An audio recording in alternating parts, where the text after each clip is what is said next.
What's up, guys? Let's go on Paulie Malignaggi here for Paulie TV. Anthony Joshua versus Daniel Dubois is here. What is going to happen in this crazy heavyweight division we've been having? A lot of good fights have been made, thanks to Turkey al-Sheikh in the Middle East. This one is going to actually be in Wembley Stadium. I'm not sure if Turkey al-Sheikh is involved. I believe he might be, or he still is. But either way, another great heavyweight fight in a series of great heavyweight fights we've been having. Great matchups. Two guys who I find to be very similar, not just the fact that they're both from England, but also in the fact that they've been heavily hyped up, have you know, kind of gone through the gauntlet a little bit in the fact that they've been looked at as possibly, you know, the big name in the heavyweight division, and Dubois' case maybe the future big name in the heavyweight division, and then have actually gone through a negative spell after that initial, you know, sort of time of being a media darling. Especially in AJ's case, he was world heavyweight champion and was filling out stadiums already and so on and so forth. And then the disaster with Andy Ruiz happened, and he sort of went on a little bit of a downslide. He had a little bit ups and downs after that, but never really looked like the same fighter that he'd been prior to the Ruiz fight, until recently when you know, he got back with he was sorry, not back, but joined up with Ben Davidson. And you know, we've seen two performances from Joshua where, yes, you can admit that this is not really the best opposition possible to be fought, but his confidence, his fluidity, his body language, his ability to set the traps he's setting, I don't know, it just looked real smooth. And of course, you know, AJ, for me, is a lot of what he does is up here in the head, man, because physically he's got all the tools, but if he can get his head believing in the right place and his mind space in the right place, and I believe that he really believes in Ben Davidson's ability to get him there, and I think his performances have shown that. I know it's Ngannou is not, you know, a barometer at a high heavyweight level, and neither is Wallin. But listen, Wallin has been a guy who would specialize in making guys look bad. Not only did he not make Joshua look bad, but Joshua, you know, kind of bulldoze him, man, and again bulldoze him in a real technical destroyer type fashion, real impressive. And then Ngannou, listen, for what he was or what he wasn't, he still had a good performance against Tyson Fury, and Joshua made him look like he didn't even belong in the ring, in a boxing ring, you know. So it wasn't that he did what he was supposed to do, which was win. It was how he did it. It's the how he's been winning these fights that has been impressive, and so I think the momentum is back in his favor, and I think mentally he's going to be in the right headspace, and that's important because Daniel Dubois is sort of in a similar situation. Has never been heavyweight champion, but I can remember Dubois being a guy who was really hyped up by the English press as going to be the next big darling, the next major player, and then all of a sudden the George Joyce fight happens, you know, and he sort of called a quitter, and then the Usyk fight happens where he had some mild success, but again, even then, you know, he looked like he kind of gave in when, you know, he didn't really have to, or he could have really kept fighting there. And you started to wonder, you know, does this guy really have it? And again, all of a sudden, the avalanche of negativity, just like Joshua went through.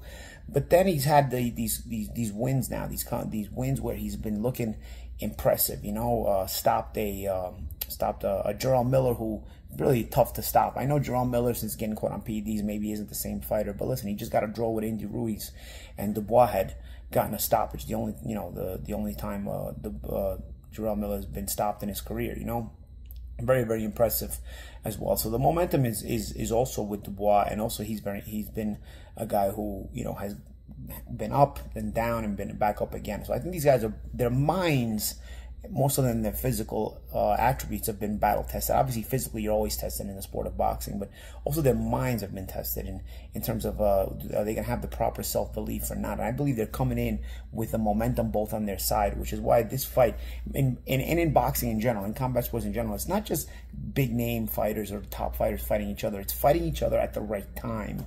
That's the key to a beautiful matchup.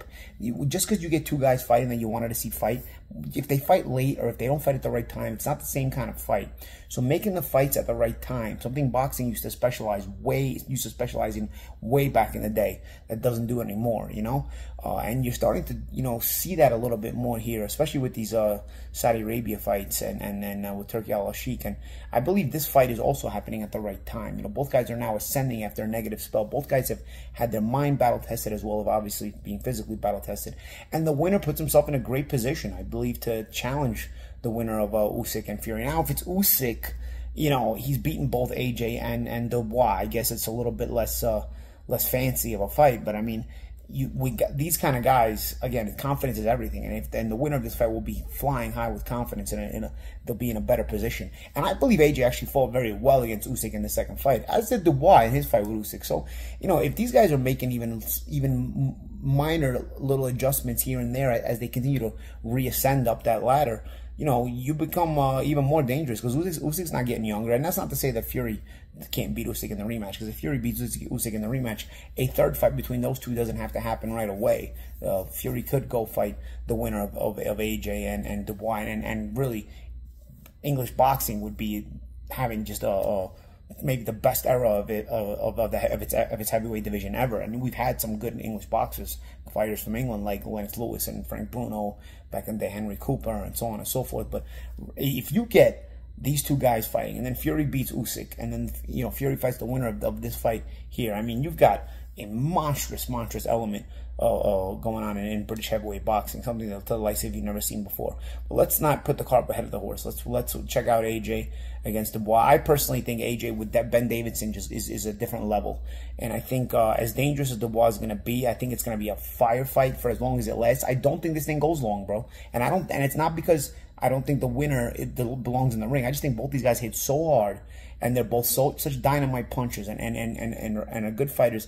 When they hit each other, it's not going to last long, man. So I think about a 4th round, 5th round KO for Anthony Joshua over Daniel Dubois in a fight where Dubois himself, I think, is going to, you know, be dangerous and shouldn't be disrespected just because he loses in that fashion. That's the way I see it, because and the reason I don't think this thing goes far is because I don't think either of these guys, both of these guys are kind of chinny to begin with, and they have such great punching power. I want to know what you guys think at home. What's your thoughts on Dubois and AJ? Do you think the Ben Davidson connection is overrated with AJ? Do you think the wins are a little bit overrated, and they're not just because he's looked so great and the opposition hasn't been so stellar? Do you think it's that, or do you think Davidson has really made that difference? I personally think Davidson has, but I'm curious to see what you guys at home think. And what do you think of Dubois' chances? You know, he was called a quitter not that long ago, but he's been really run the gauntlet here, and he's got a lot of momentum, and he's, you know, he's shown some toughness since. What do you guys have to win the fight, and what do you think the chances are? I'm Paulie, malignaggi, guys. This is Paulie TV. I'll talk to you after the fight.